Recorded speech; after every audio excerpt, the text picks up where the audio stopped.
Olá Jefferson, olá Leandro, olá Gretel, boa tarde Aline, olá mãe, um beijo. O Leandro já chamou aqui. Olá Luciane, oi André. Tudo bem, um beijo. Oi Leandro, Oi, Antônio. oi Jefferson. As pessoas estão entrando, você está me ouvindo, está me vendo, tudo certinho? Tudo certinho. Conseguiu agora, né, arrumar a Aham, posição? sim. Bem, as pessoas vão entrar aos pouquinhos. Já coloquei aqui também, Leandro, o relógio, que passa muito rápido, já temos um minuto de live. Eu vou contextualizar e aí depois eu já passo aqui a palavra para você. Tá bom. Tá? Agradecer o pessoal que está entrando na live.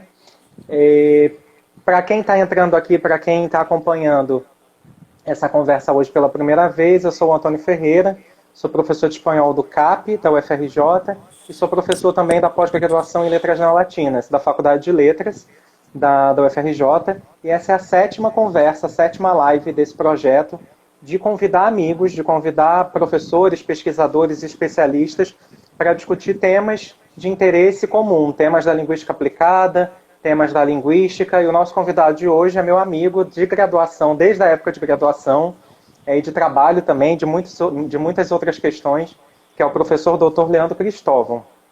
Eu vou fazer uma breve apresentação do Leandro, e queria também contextualizar que a fala do Leandro é muito importante, porque acho que vai ser a única fala desse projeto aqui de conversas com especialistas sobre a escrita acadêmica, sobre a escrita de si, uma fala que vai ajudar bastante a pensar projetos de pesquisa, a escritura em si das suas dissertações e teses.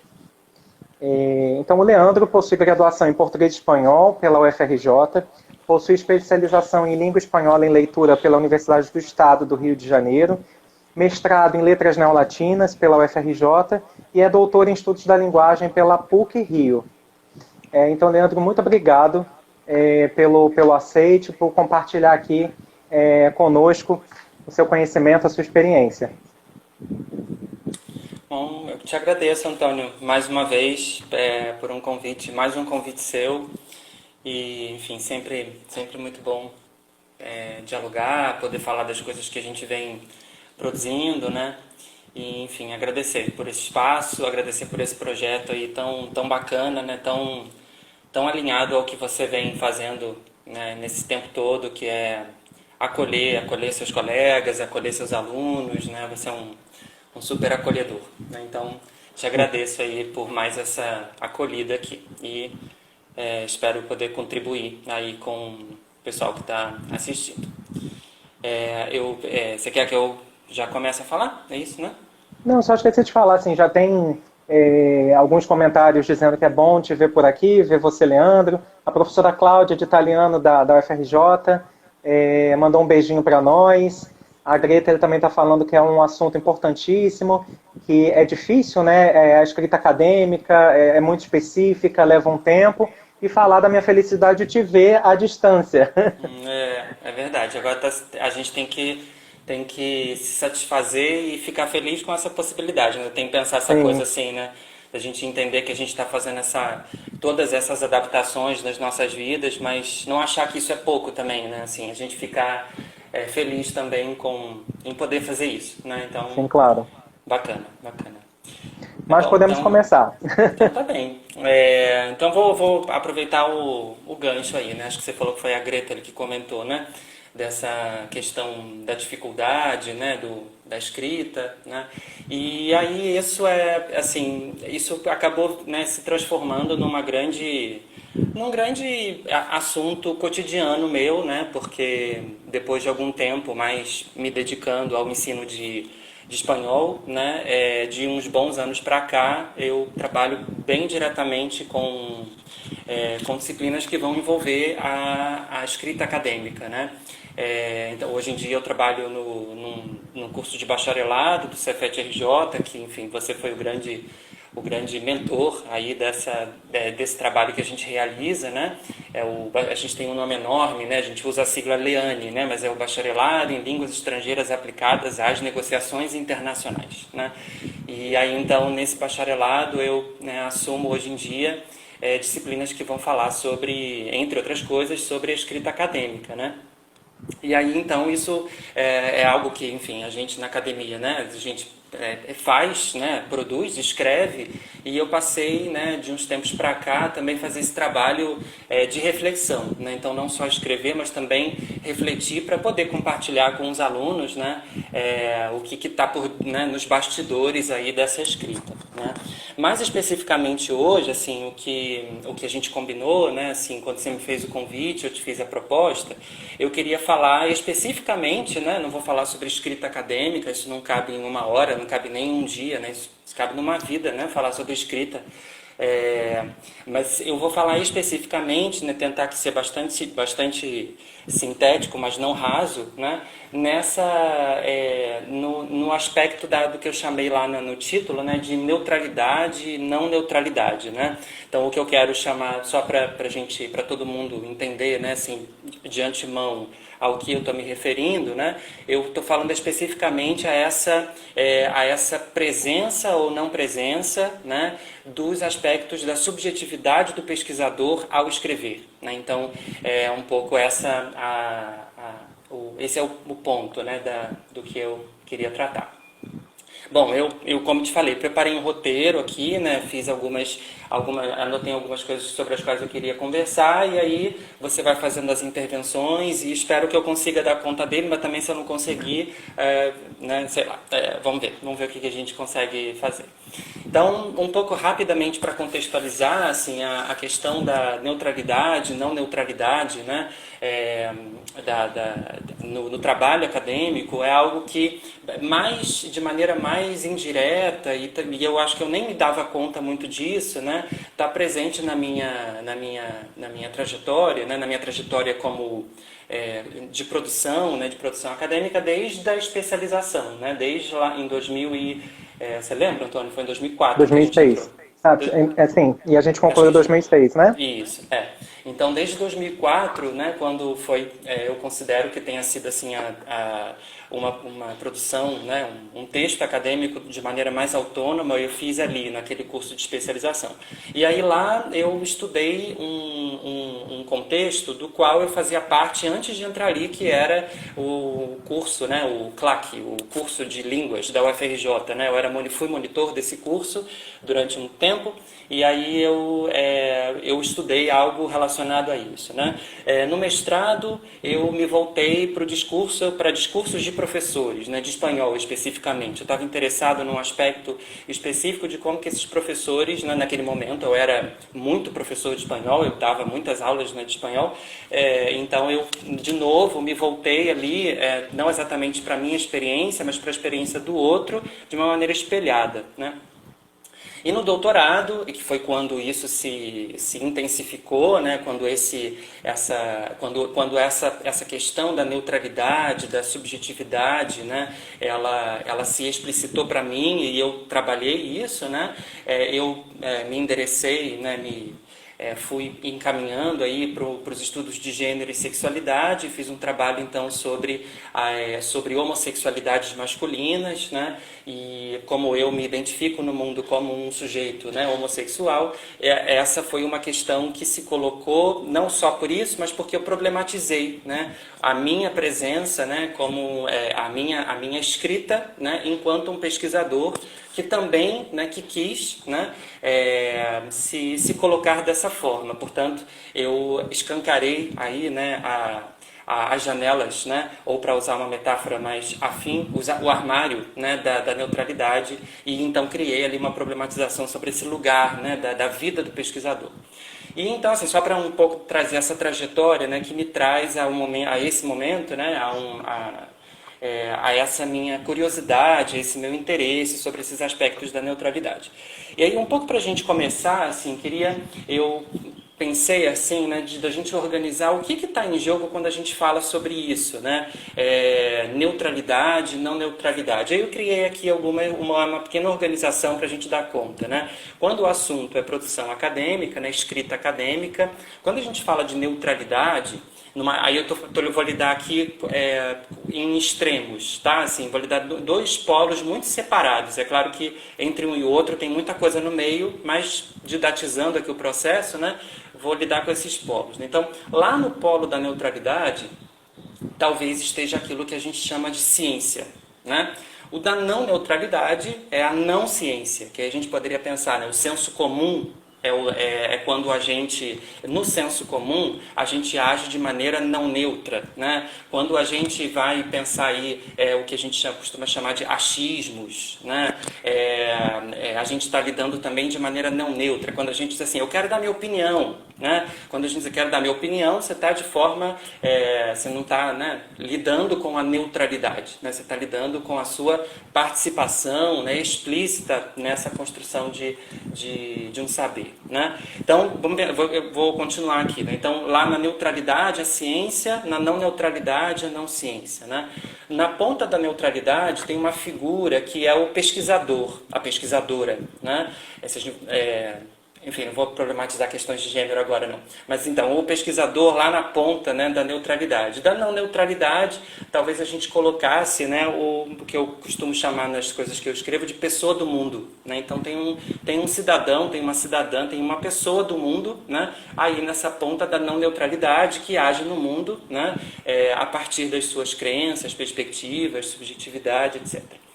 Na ponta da neutralidade, seguindo essa organização aqui, a gente tem o produto, né? Que o produto do trabalho do pesquisador, que é um estudo, que é um relatório de pesquisa, né? Que é uma tese de doutorado, um artigo científico. Né? E da outra ponta, né? Na ponta da não neutralidade, tem tudo aquilo que é o produto da vida dessa pessoa, né? Tem todos os textos que ela escreve, tem todos os discursos que ela produz, que são, né, aí construídos, né, na vida dela, né? Na vida dela enquanto um sujeito do mundo. Né? Aí onde é que está a questão da escrita acadêmica? Né? Essas coisas entram em jogo quando a gente resolve falar sobre produção científica. Né? Se a gente vai aí andar no senso comum, caminhar na rua e perguntar para uma pessoa o que você acha que um pesquisador faz? Né? Pode ser que algumas pessoas não tenham ideia, mas grande parte das pessoas tem uma leve ideia, né? Sobre qual é o trabalho de um pesquisador. Né? Muito possivelmente, nesse senso comum aqui ao qual eu estou me referindo, eles não vão se referir a pessoas como eu e você, né? Devem pensar num sujeito de jaleco que trabalha dentro de um laboratório, enfim, né? Com tubos de ensaio e etc. Né? Essa imagem é a imagem, né? Assim, que recupera para a gente, né? O que em geral a gente considera como científico. Né? Então, há essa imagem de científico que está presente aí, com a qual a gente dialoga. Né? O que pesquisadores como eu e você, e possivelmente muita gente que está assistindo aqui também, né? O que a gente faz é reelaborar, e a gente não faz isso sozinho, né? E não faz isso hoje, a gente faz isso há muito tempo. Né? A gente faz parte talvez de um grupo, aí, de um grande grupo, que é acho que o grupo dos pesquisadores das ciências humanas e sociais, que vão reelaborar essa imagem, né, de alguém de jaleco que lida com tubos de ensaio e tudo mais. Né? E aí, acho que é bom, assim, a gente, para pensar nisso, né, eu não vou fazer uma contextualização histórica aqui longa, porque não vai ter tempo para isso, né? Acho que talvez não seja muito caso, mas eu acho que é bom a gente pensar qual é a história, de onde vem isso, né? De onde vem essa reelaboração do que é científico, né?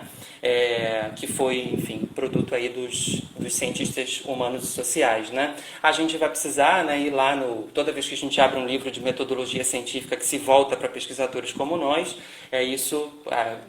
nessa reconstrução histórica, em geral, a gente vai lá para metade do século XIX e vai encontrar uma palavra, né, que todos nós acho que conhecemos, se não conhecemos, né, vamos conhecer agora, que é o positivismo. Né? Então, em geral, a gente vai aprender lá, né, que o início das ciências humanas e sociais foi um início bastante positivista, foi um início positivista. E o que significa dizer que foi um início positivista, né? Significa que, naquele momento, a gente adaptou o que era considerado, né? Eu estou colocando a gente, né? A gente, pessoas lá, mas enfim, a gente fazendo parte desse grupo, né? Os cientistas humanos e sociais, eles adaptaram o que se fazia, né? Nas chamadas ciências naturais, nas ciências exatas, né? A reflexão, né, a construção do saber sobre sociedades, sobre práticas sociais, né? Então é nesse momento, né, que a gente começa a ser apresentado às chamadas ciências humanas e sociais, né? Então a sociologia, um pouco depois a antropologia, perto da antropologia, a nossa linguística, né? Então a gente, né, todo o início dessas ciências foi um início positivista que era, por ser uma adaptação das ciências naturais, tinha como parâmetro, né, aquilo que se espera, talvez, do sujeito de jaleco, né? Então, um parâmetro de grande objetividade, né? Então, essa perspectiva vai entender que quando um sujeito se apresenta ao mundo como pesquisador, como ele atua como pesquisador, ele, né, fica guardado em algum lugar e ele usa uma vestimenta, né? Se a gente quiser usar um termo aí que a linguística aplicada recente usa bastante, uma performance, né? Ele faz uma performance de pesquisador. Então, ele não tem as crenças, a sua subjetividade, as suas relações, né? As suas emoções não entram em jogo nesse momento, né?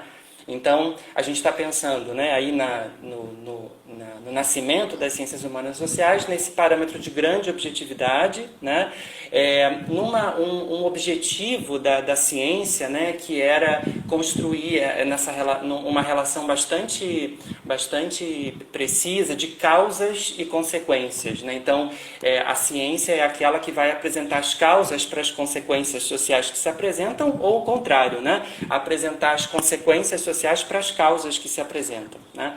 É sempre bom lembrar que, enfim, né, o objeto de trabalho, né, dessas pessoas eram coisas como a sociedade, as relações sociais, né? Um pouco depois a antropologia, a cultura, né? Então a ideia era que a gente pudesse ver, né, esses elementos como objetos científicos, né, que, embora eu fizesse parte de tudo isso, né, quando eu me apresento como eu atuo, né, quando eu atuo como cientista social, né, eu me afasto disso, né, eu crio um parâmetro, né, de neutralidade, né.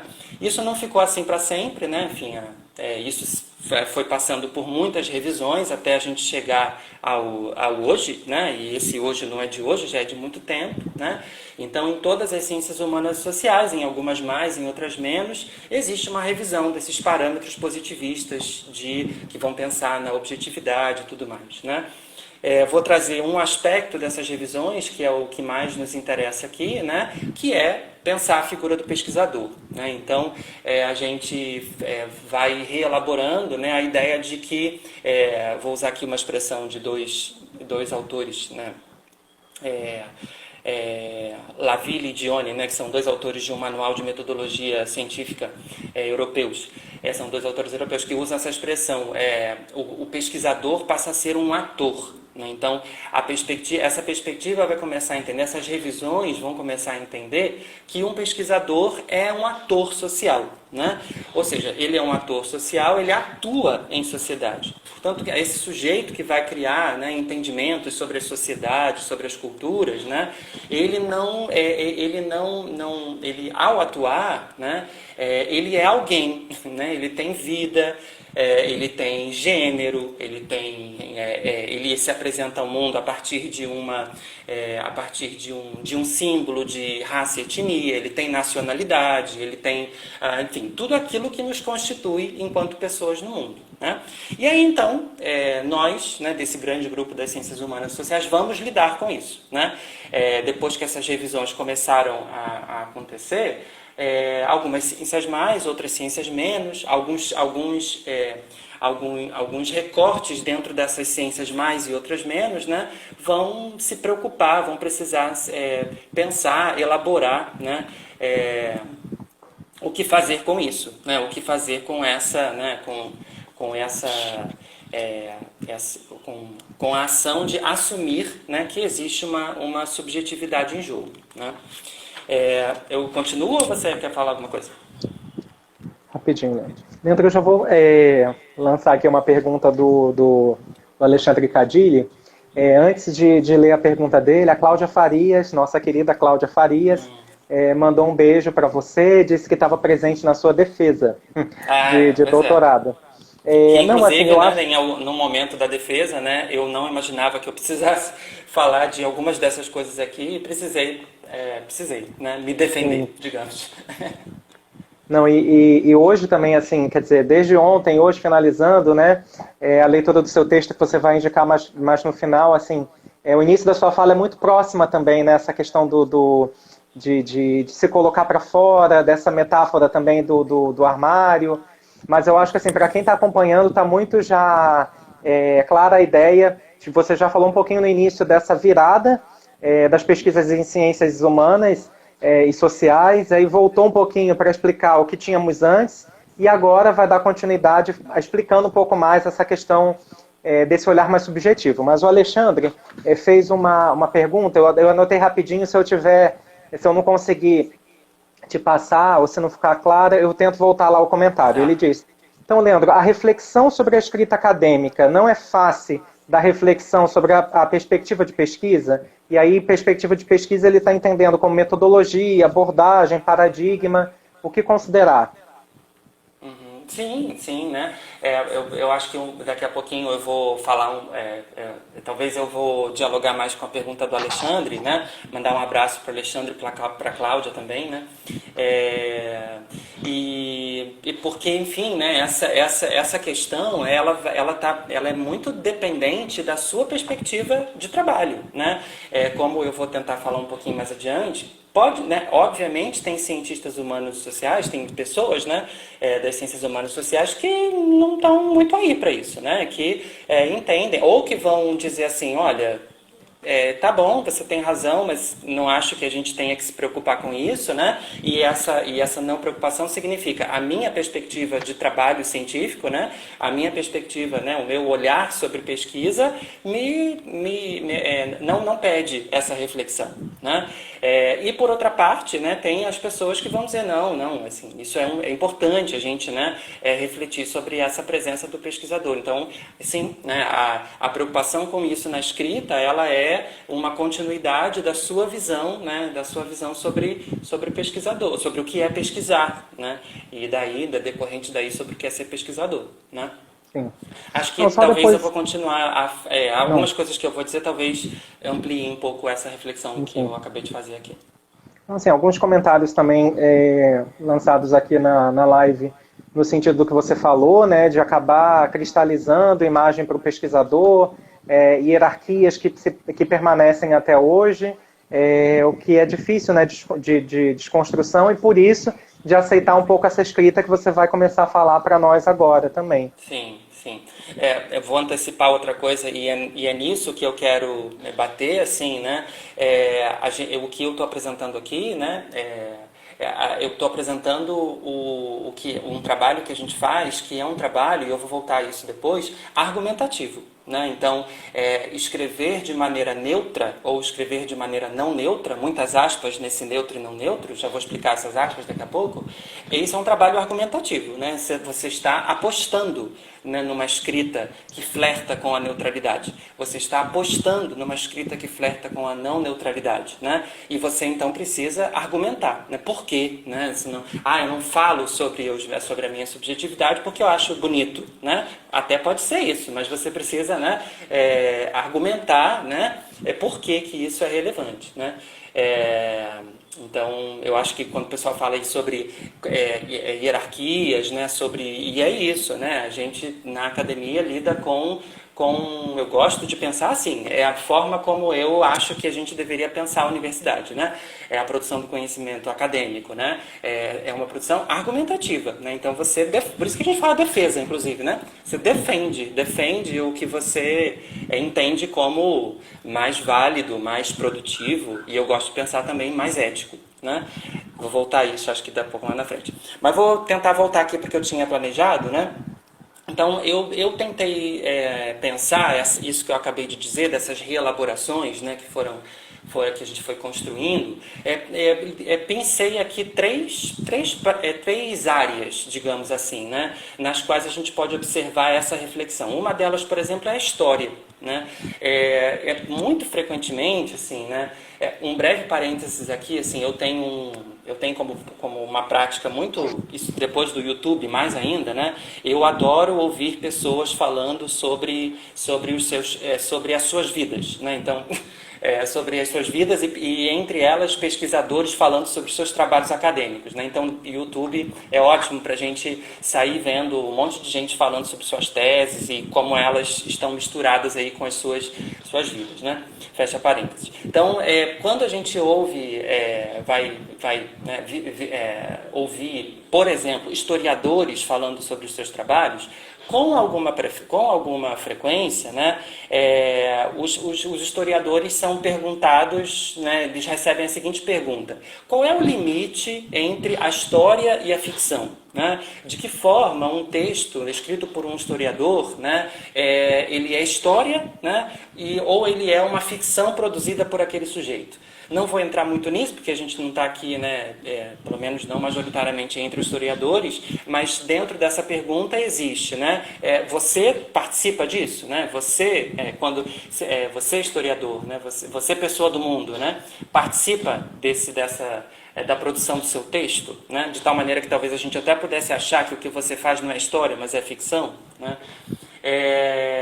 Outra área, assim, né, em que uma problemática da neutralidade, não neutralidade pode aparecer, por exemplo, no que nas práticas etnográficas, né? Então, o trabalho, né, das pessoas que fazem etnografia ou que se inspiram em formas de fazer etnografia, né, muito frequentemente a gente se depara ali com o que a gente costuma chamar de observação participante, né?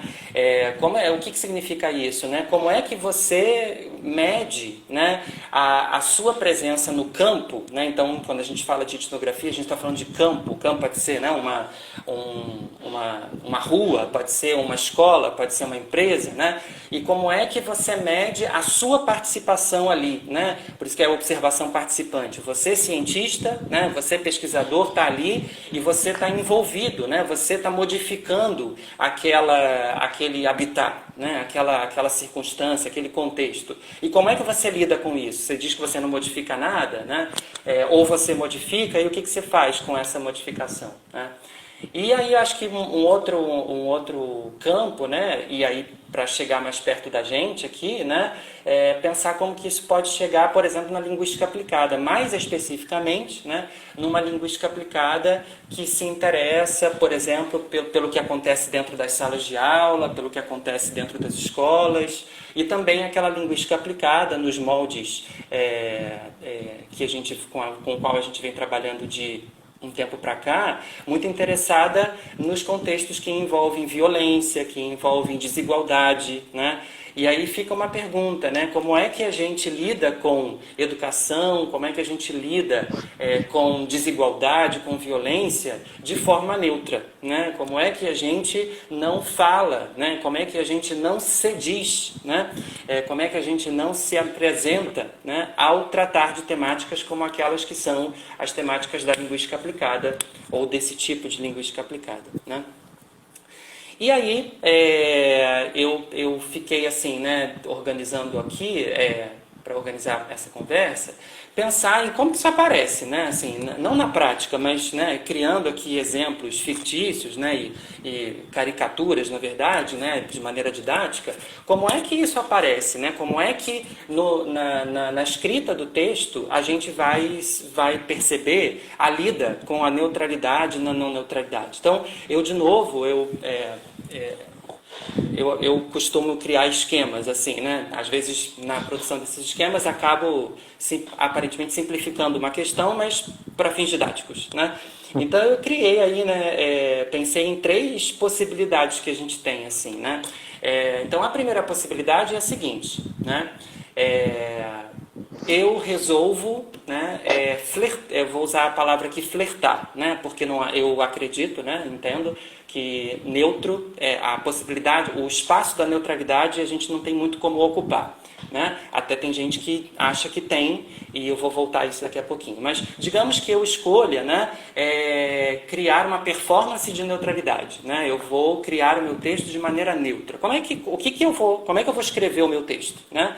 Muito possivelmente a gente vai usar aquilo que a gente aprende na escola para escrever uma dissertação argumentativa. Né? A gente não vai usar a primeira pessoa, a gente não vai se valer de expressões que adjetivam, né? A gente vai lidar, né, com o método que a gente escolheu, essa é uma palavra bastante da neutralidade, né? Com o método de uma maneira muito, muito preocupada, né? Então eu vou ter muito cuidado com o método, né? Então isso está me endereçando para esse lugar daquele pesquisador de jaleco, né? Então eu preciso, né, criar a legitimidade do meu texto, né, a partir desses elementos, alguns deles que vão ficar visíveis aí, né, mais visíveis na superfície do texto, né? Existe uma possibilidade do meio, né, que é aquela assim, olha, eu decido, né, eu quero, né, lidar de maneira neutra, mas eu sinto a necessidade de me apresentar. Isso é muito comum em trabalhos dos trabalhos que eu já orientei, dos trabalhos, inclusive que eu já fiz, né, já escrevi, acho que na minha dissertação de mestrado eu fiz por aí, né? E de trabalhos, né, de bancas das quais eu participo, que é a seguinte: eu escrevo meu trabalho neutro, mas eu, em um parágrafo, em algumas pequenas notas de rodapé, né, ou, a depender, né, das minhas possibilidades, em um capítulo, né, eu abro o que eu gosto de chamar de uma janela de não neutralidade. Né? Então, eu escrevo o meu trabalho, me refiro assim, o pesquisador, e sou eu mesmo, né? Mas aí eu me dou a chance, né, de abrir essa janelinha aí de não neutralidade. Né? Só fazer um parênteses aqui, que assim, que na verdade eu acabei de dizer, eu me dou a chance, e em muitos contextos não sou eu que me dou a chance, né? É o meu orientador que deixa ou não deixa, né, eu fazer. É a instituição na qual eu estudo, o programa que me deixa ou não deixa eu fazer, né? Eu vou contar uma breve história minha, assim, né, que acho que ilustra essa questão.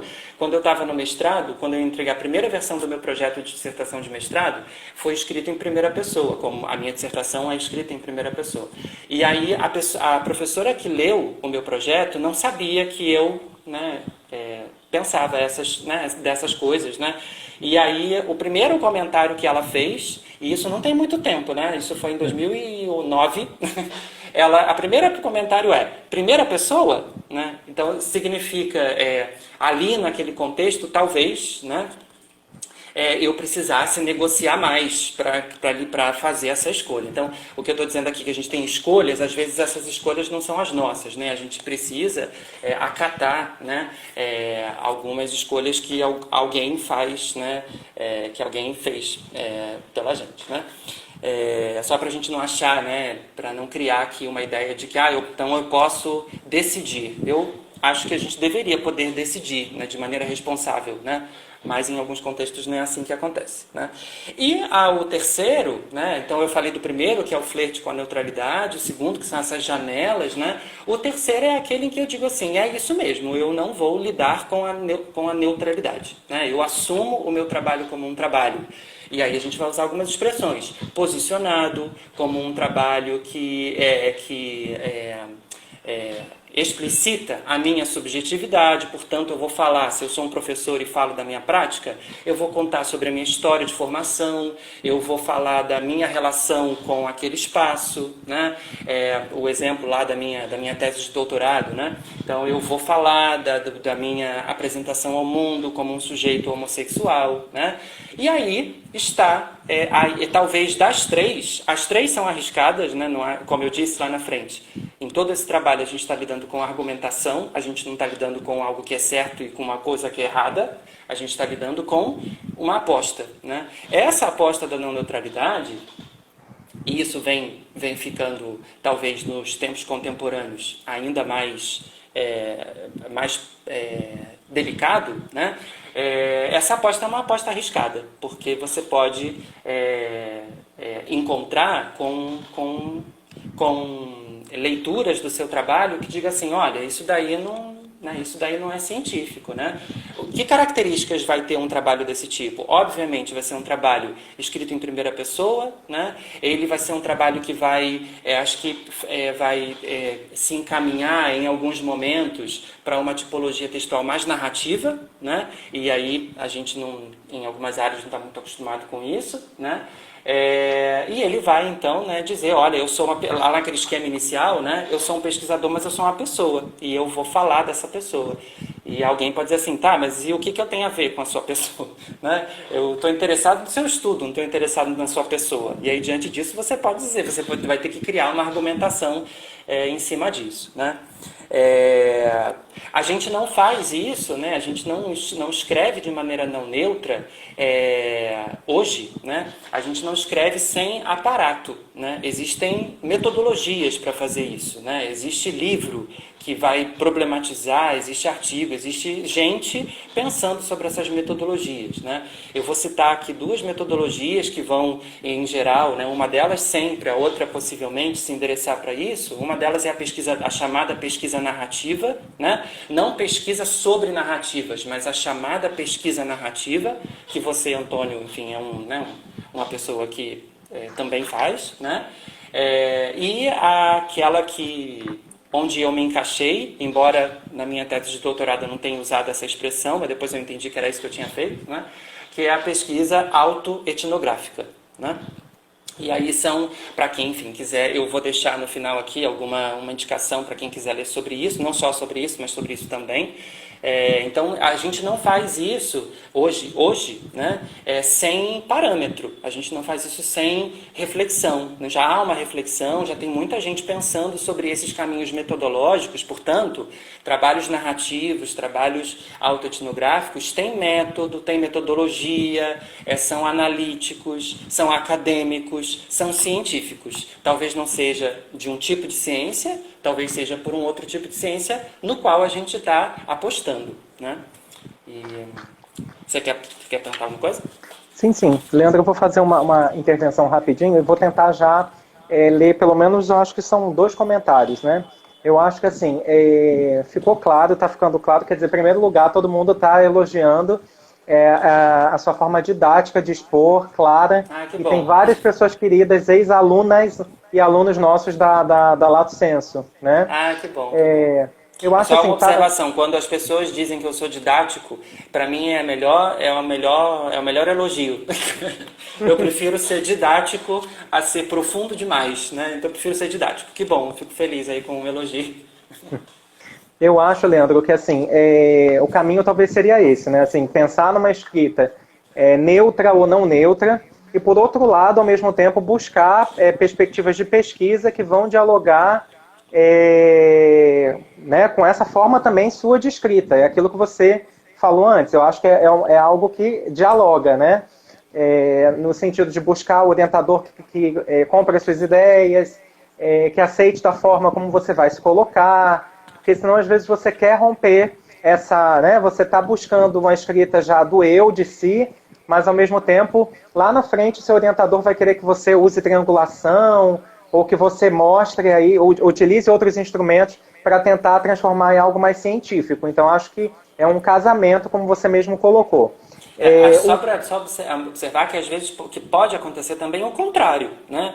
Você pode ser um orientador que aposta nesse tipo de escrita, e comigo acontece com muita frequência, né? Talvez até algumas pessoas que estejam aqui assistindo tenham passado por isso, né, na relação comigo, pessoas que têm uma perspectiva da neutralidade, né? E aí, óbvio, o que eu escolho fazer é o seguinte: vamos conversar, né? Vamos tentar entender o que é mais coerente para o trabalho que você está produzindo, o que é mais confortável para você, o que você tem vontade de fazer. Então, não somente a gente vai achar o contrário, o aluno que quer mais subjetividade se encontrando com uma instituição neutra. Pode ser o contrário, um aluno que tem, né, um entendimento da ciência como algo mais neutro, que se depara com uma instituição, com um programa, com um orientador que se interessa mais pela escrita da subjetividade não neutra, né?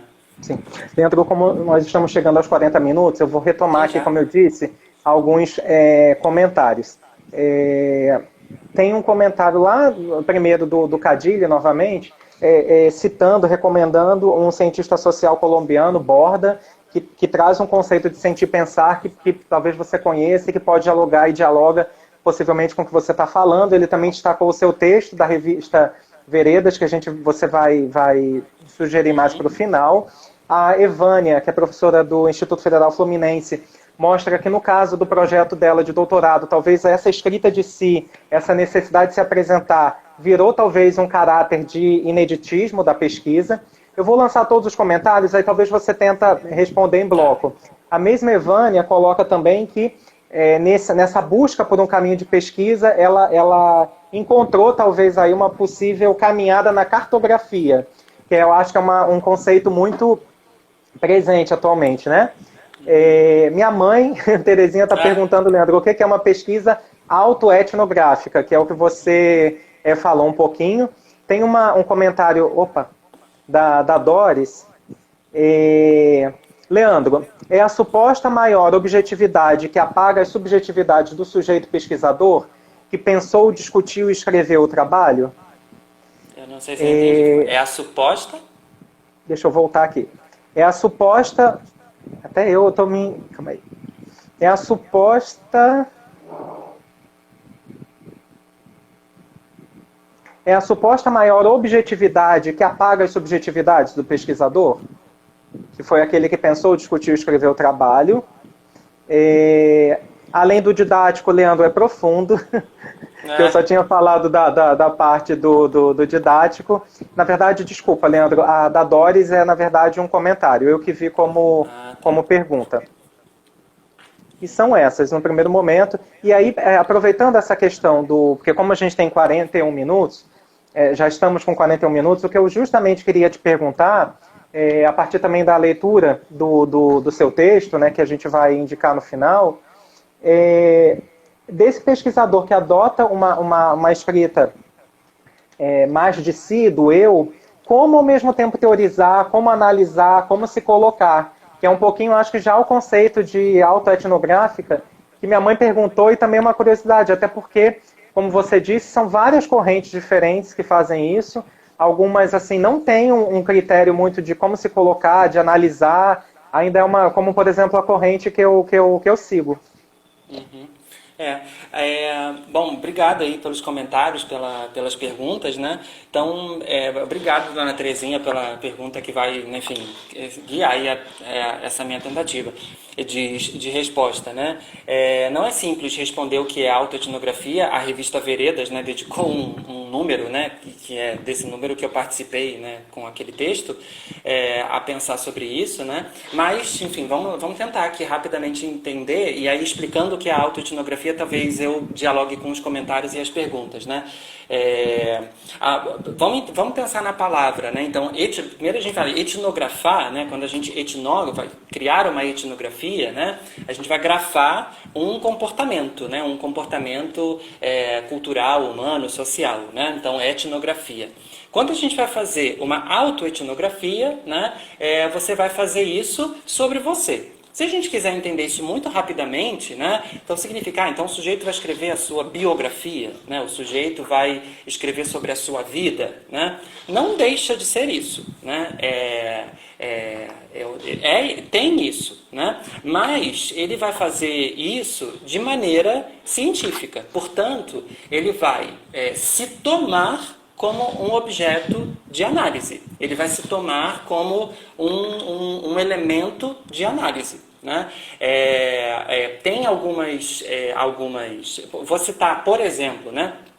Uma estratégia, né? uma forma, uma estratégia, uma ferramenta, né? de pesquisa que às vezes a gente encontra em autoetnografias, que é a autoentrevista, né? Que algumas pessoas, eu rio porque algumas pessoas riem quando a gente explica o que é a autoentrevista, né? Então, a autoentrevista é exatamente isso, né? Eu elaboro perguntas e eu mesmo respondo essas perguntas, né? Por que isso? Né? Por que eu elaboro as perguntas e eu respondo as perguntas? Por que eu etnografo a mim mesmo? Né? Vou usar uma expressão de um autor que eu vou deixar como... de dois autores que eu vou deixar como referência. Né?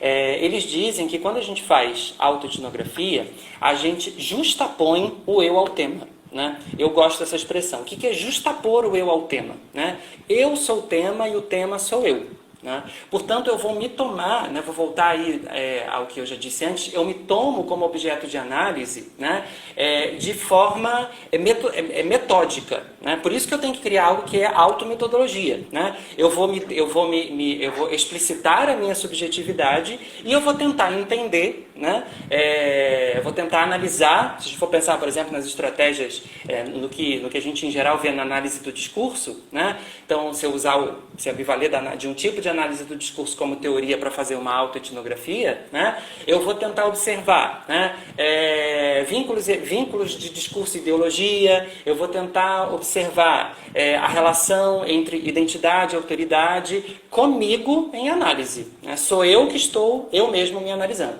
Né? Aí, né, tem um monte de coisa que eu precisaria falar sobre o que é isso, né, o eu ali em análise, né? Mas uma das questões que pode aparecer é como é que você faz isso, né? Que parâmetro você tem, né? O parâmetro que você tem é o seu parâmetro, né? E por que o seu parâmetro interessa? E eu escrevo isso lá no meu texto, né? Porque, não de maneira mandatória, mas, muito frequentemente, há um tipo específico de pesquisador que faz autoetnografia. Né? Quem é esse tipo de pesquisador que faz autoetnografia? É aquela voz que, historicamente, a gente não está acostumado a ler. Né? Então, quem é, em geral, que faz autoetnografia? Por exemplo, as mulheres, por exemplo, as pessoas negras, por exemplo, as pessoas, né, que se apresentam ao mundo a partir de uma identidade de sexualidade que não é hegemônica. Por exemplo, as pessoas que vão tomar a sua prática profissional como uma prática profissional a ser analisada, não alguém que vai analisar a sua prática profissional, mas eu mesmo que analiso a minha prática profissional, e eu estou falando de quem? Dos professores. Né? Os professores, historicamente, né? E aí, professores, os professores da escola, os professores que não são os considerados, né, historicamente intelectuais, mas são os operários do saber, digamos assim, né, eles são analisados. Né, historicamente, né, eles são analisados por aqueles que criam os saberes sobre eles. Os professores são autores com muita frequência de trabalhos autoetnográficos, porque eles dizem, olha, a gente tem uma coisa para dizer que não está escrito em lugar nenhum. Né? A gente quem? Eu que lido lá com os meus alunos de primeiro segmento, com os meus alunos de inglês, com os meus alunos de seja lá do que for, né? Tem um tipo de saber que eu preciso apresentar sobre mim mesmo. Né? A minha voz precisa ser apresentada, né, de maneira científica, analisada por mim. Né?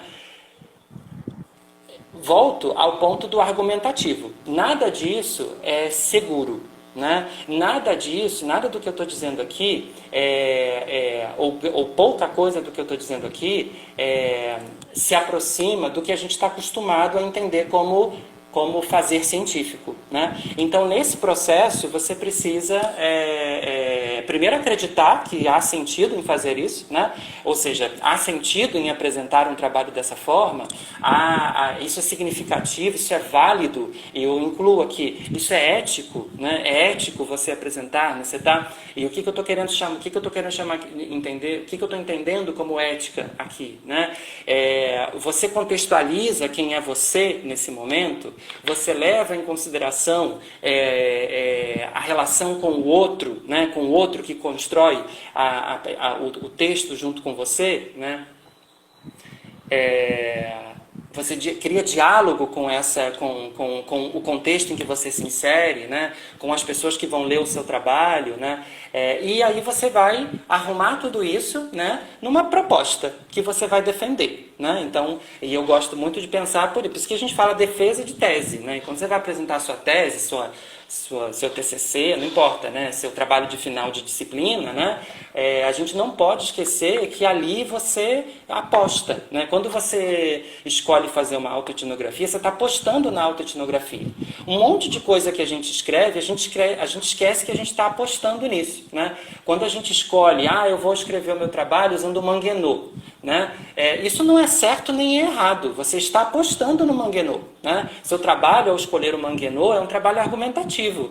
E por isso, né? E aí talvez eu vou abrir aqui uma janela de reflexão que a gente não vai ter tempo de explicitar, de crescer. É por isso que o seu trabalho é não neutro. O seu trabalho também é não neutro porque você escolheu o Manguenot e não escolheu o Charrodot.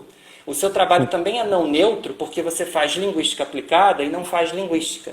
O seu trabalho também é não neutro porque você é historiador e não é antropólogo, né? Em tudo isso existe uma tarefa que é argumentativa, né? É uma tarefa em relação à qual você precisa defender seus aspectos, né? E acho que existem metodologias hoje em dia, né, que possibilitam que a gente defenda tudo isso sem desconsiderar a nossa subjetividade, as nossas crenças, né, e a nossa, enfim, quem a gente efetivamente é, né? Leandro, Falei demais. Não. Para ilustrar isso tudo que você falou agora, temos um exemplo real de sua ex-orientanda Aline, que realmente coloca aqui um comentário que sempre teve contato com trabalhos que performavam, para usar uma palavra que ela colocou, essa questão da neutralidade, justamente na pós, tendo contato contigo, com outros professores, e o próprio trabalho dela foi uma mostra que isso é possível romper, é possível quebrar, né? Tem um comentário também do Marcelo, que é professor também de Instituto Federal, dizendo que na pesquisa de mestrado usou o método cartográfico de pesquisa e de intervenção e que se surpreendeu com os resultados, que também é uma parte, né, um aspecto muito, muito interessante. Deixa eu ver outros comentários aqui.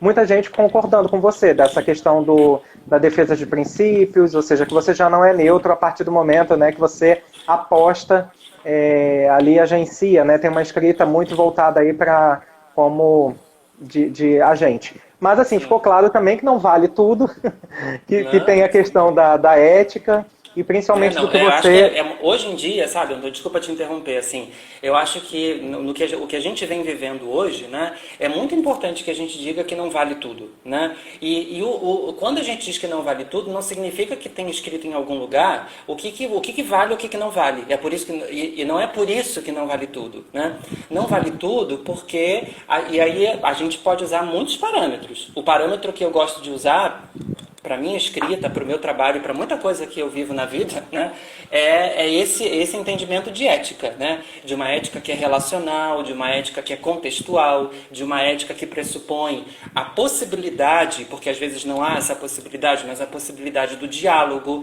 e mais da negociação e do acordo, né? Eu acho que por isso que é isso que a gente quer dizer, né, quando a gente diz que não vale tudo, né?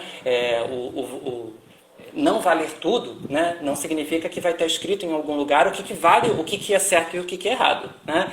Mas significa que a gente vai se apresentar, né, aos contextos sociais munido, né, de ética, né, segundo esse entendimento de ética aí que eu acho que vale a pena, no qual vale a pena apostar. Sim. Leandro, como nós temos 7 minutos, eu vou passar só alguns informes. E aí depois eu já te passo a palavra para comentários finais e para indicação das leituras conforme nós combinamos. Tem muitas pessoas queridas na live, pessoas amigas, ex-alunos, colegas, professores, que não dá para falar cada um. Mas assim, eu queria já deixar o convite para as lives da próxima semana, do dia 20 com a professora Doris, da Federal de Sergipe, falando sobre perspectivas decoloniais, e da sexta-feira, dia 22, com a professora Raquel Oliveira, da UFRJ, sobre práticas mestiças na educação linguística de aprendizes de língua inglesa. Também já queria anunciar a live do dia 27, com a professora Larissa Benedini, sobre formação crítica na aula de espanhol, e a última live do mês de maio, dia 29, com a professora Gretel Fernandes, sobre políticas linguísticas, BNCC e ensino à distância como fica a metodologia. Eu vou tentar já divulgar essas lives que concluem aí, que completam o mês de maio até domingo, para que todo mundo possa se organizar. E agora, Leandro, nós temos 6 minutos aproximadamente. Sempre às vezes cai antes para, na verdade, você se despedir, colocar indicações de leitura, mas eu já queria te agradecer muito por essa tarde, por essa conversa.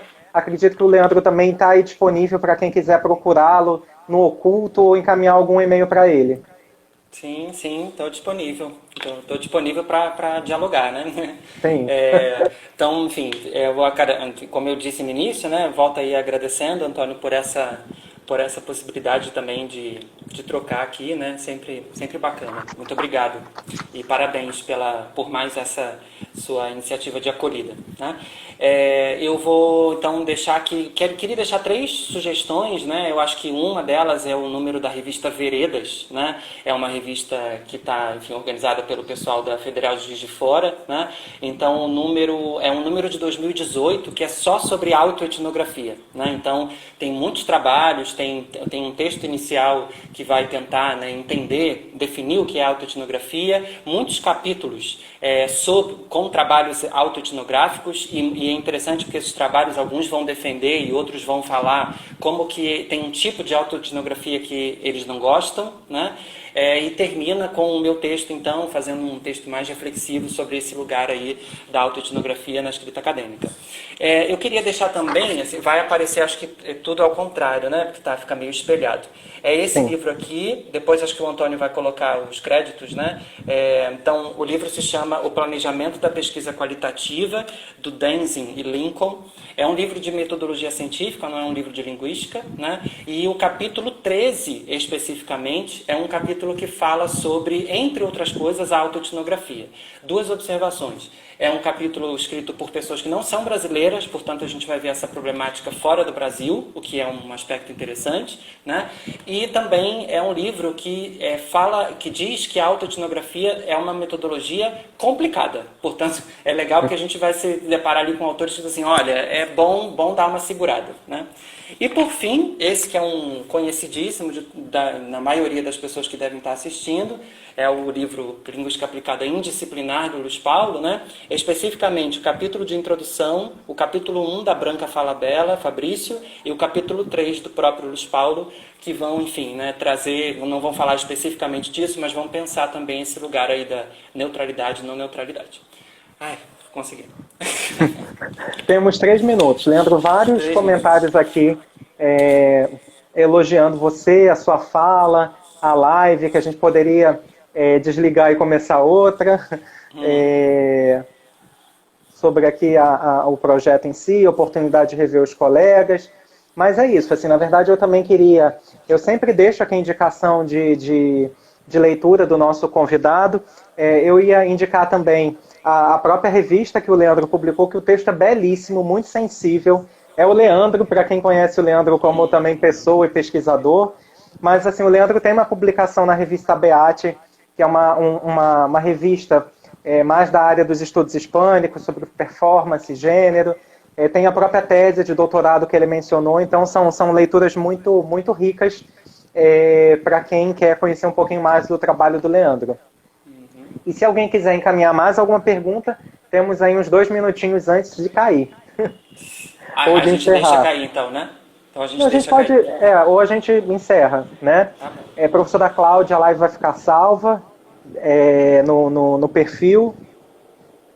Eu acho que é isso, né, Leandro? A gente leva tempo também para encontrar uma forma de escrita, uma pesquisa que, na verdade, vai fazer sentido para a gente, querer, como você colocou, abrir o armário de alguns temas que estavam escondidos. Às vezes, não necessariamente a gente faz isso no mestrado e no doutorado, às vezes a gente vai fazer isso em trabalhos futuros, porque também vai da maturidade do pesquisador. Às vezes você não está maduro naquele momento para isso, então acho que a sua conversa, a sua live deixou isso bastante como aprendizagem aqui para a gente.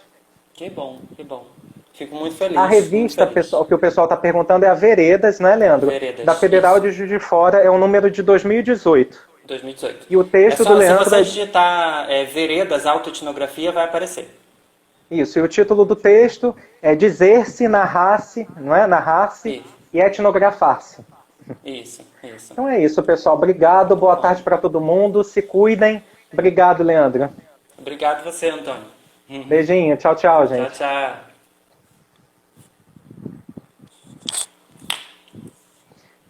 Cláudia Metáfora, um beijo.